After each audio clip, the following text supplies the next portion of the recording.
Hey, if you want to download Pinterest on your smartphone, first of all, you will have to be connected to the Wi-Fi or mobile data and then open the Play Store if you are using Android device or App Store if you are using iOS devices.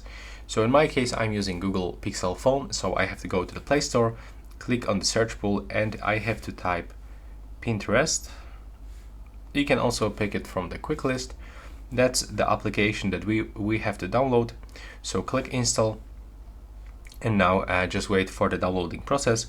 It goes really fast. As you can see, after a few seconds, we will be able to click open on this blue button. So wait for the installation. Now click open. And as you can see from here, we have to accept all the permissions. And in my case, I'm automatically log in into my account.